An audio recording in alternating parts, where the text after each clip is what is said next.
উজনিক নালাগে নগাঁৱৰ মাছ অসমীয়াৰ ফিচাৰীত কুইণ্টলে কুইণ্টলে আছে থলুৱা মাছ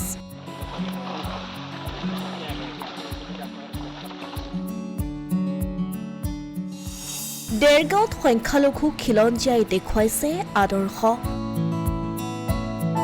নগাঁৱৰ একাংশ মৎস্য ব্যৱসায়ীয়ে উজনি অসমলৈ নগৈয়া মাছৰ যোগান বন্ধ কৰাৰ হুংকাৰ দিয়াৰ সময়তে ধেমাজিৰ মৎস্যপালকসকলে দেখুৱাইছে প্ৰকৃত অসমীয়াগিৰি থলুৱা মাছৰ উৎপাদনত স্বাৱলম্বী হোৱাৰ দিশে ধেমাজি জিলা ধেমাজিৰ ৫,৬৬০ জন মৎস্যপালকৰ ফিচাৰীত উৎপাদন হয় কুইণ্টলে কুইণ্টলে মাছ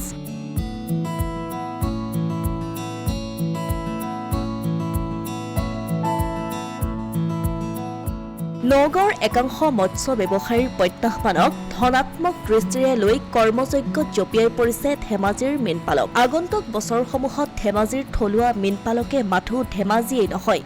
ৰাজ্যৰ আন আন অঞ্চলৰো মাছৰ চাহিদা পূৰণ কৰাৰ আছে সম্ভাৱনা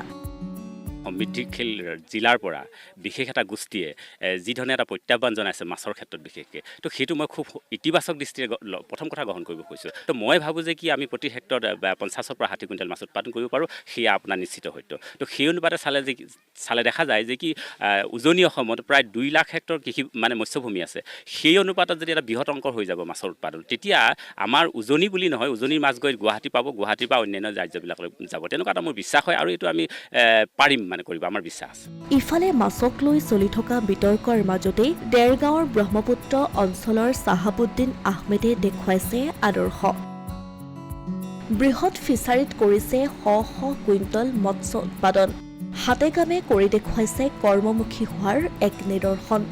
মিয়া উজনি নামনি আদি সন্দৰ্ভত গুৰুত্বপূৰ্ণ মন্তব্য চাহাবুদ্দিনৰ সাম্প্ৰতিক বিষয়ৰ সময় এটা বৰ চৰ্চিত বিষয় উজনি আৰু নামনি কোনোদিন অসমীয়া জাতিয়ে আঁঠুকাঢ়ি কৰাৰ ওচৰত ঋণ লোৱাও নাই আৰু ঋণ দিয়াও নাই উজনি নামনি বুলি কথা নাই মানে মই বুজি পোৱা নাই আজি অসমত কি হৈছে অলপ দিনৰ আগতে ওলালে গৰু ইছ্যু গৰু নিব নোৱাৰে তাৰপৰা ওলালে আপোনাৰ অসমীয়া যুৱতী নিৰ্যাতনৰ ইছ্যু এতিয়া চলি স্মাৰ্ট মিটাৰ ইছ্যু আৰু এই গোটেই কথা বাৰ্তাবিলাক বল পেলাবৰ কাৰণে নে কি নাজানো চৰকাৰখনৰ এজেণ্ডা নে ৰাজ্যৰ এজেণ্ডা কাৰ এজেণ্ডা নাজানো আজি আহি গ'ল উজনি নামনিৰ কথা মাছৰ কথা অসমীয়া জাতিয়ে মাছ নাখাওঁ উজনি নামনি মানুহে মাছ নাখাওঁ কচু খাম আমাৰ ঢেকীয়া খাম মাটি দালি খাম মগু দালি খাম আমাৰ এইবোৰ নিজৰ ঘৰত উৎপাদন হয় আজি মই এটা মুছলমান সম্প্ৰদায় অসমীয়া মই খিলঞ্জীয়া মুছলমান মই নিজে আপোনাৰ 30 বিঘা মাটি মই খেতি কৰি আছোঁ মইতো মাছৰ ফিচাৰী মই পুহি আছোঁ মাছৰ মই ডেইলি মই লালন পালন কৰি মাছ ডাঙৰ কৰিছোঁ আমাৰ ইয়াত 150 কুইণ্টেল মাছ আমি চাপ্লাই দিম কেঞ্চাৰৰ মূল লক্ষ্য ফৰ্মেলিনযুক্ত মাছ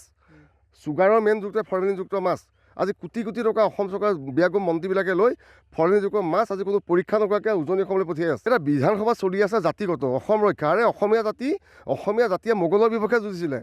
অসমীয়া জাতিয়ে মূৰ দাঙি থিয় হোৱা জাতি স্বকব্জা আহোমৰ ৰাজত্বই অসমীয়া জাতিক নতুনকৈ মাত্ৰা প্ৰদান কৰিছে আজি মিচিং জনগোষ্ঠীৰ ভূমিপুত্ৰই খেতি কৰা আমাক জ্ঞান দিছে অনুসূচিত জাতিয়ে আমাক মাছ পোৱাৰ জ্ঞান দিছে গতিকে আমাক কিহৰ জাতিভেদৰ কথাটো আছে কিহৰ মিয়া মুছলমান অসমীয়া কথাটো আছে আমি অসমীয়া যিবিলাক মানুহে ভাল কাম কৰিছে সকলোৱে অসমীয়া প্ৰত্যেকটো জাতিত কালপিত থাকেই এটা কালপিতৰ কাৰণে সেই জাতিটোক আমি বদনাম নকৰোঁ কিন্তু এটা কথা ক'ম বেয়া কাম কৰা জাতি যিয়ে নহওক তেওঁ সমাজৰ কাৰণে বৰ্জিত হ'ব লাগে সমাজে বৰ্জন কৰিব লাগে পবিত্ৰ বিধানসভাত এই মুহূৰ্তত কৃষকৰ কথা আলোচনা কৰিব লাগিছিল শ্ৰমিকৰ কথা আলোচনা কৰিব বনুৱাৰ কথা আলোচনা কৰিব লাগিছিল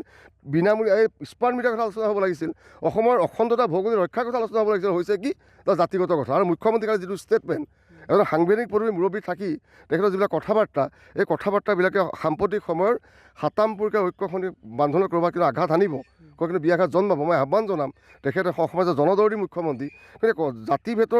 জাতিভেদ এইবিলাক বাদ দি অসমৰ সাৰ্বজনীন উন্নতিৰ কাৰণে অসমৰ এটা বনজ সম্পদৰ কাৰণে খনিজ সম্পদৰ ৰক্ষাৰ কাৰণে মৎস্যৰ কাৰণে উজনি অসমক আমি শক্তিশালী ভেটি উদ্যোগ হিচাপে বীন বিভাগটোৱে উদ্যোগ ল'বৰ কাৰণে ইয়াত কৃষিৰ যিটো প্ৰক্ৰিয়া চলি আছে আগতে আমি কৃষিৰ নিৰাপত্তা দিবৰ কাৰণে আজি আমাৰ কি আছে এগ্ৰিকালচাৰ বিভাগে আমাক ইয়াত স্প্ৰে মেচিন এটা দিয়া নাই কিন্তু আমি 20 বিঘা আমি খেতি কৰি আছোঁ এই খেতিখিনি যে উৎপাদন বিক্ৰীৰ সময় আহিব খাৰুপেটীয়া বজাৰে সাৰ জাবৰ গোটোৱা খোৱা পাচলিয়ে মানুহক পংগুৱাই আমাৰ বজাৰখন মানে আপোনাৰ এই চিণ্ডিকেট চলে আমাৰ অসমীয়া জাতিৰ কঁকালত ডাঙৰ এটা টাঙোন মাৰিছে এইবিলাকৰ পৰা এই কথা বাৰ্তাবিলাক বিধানসভা আলোচনা হ'ব লাগে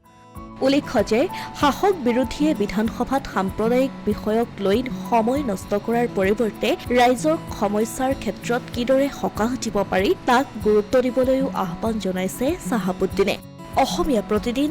ডিজিটেল ডেস্ক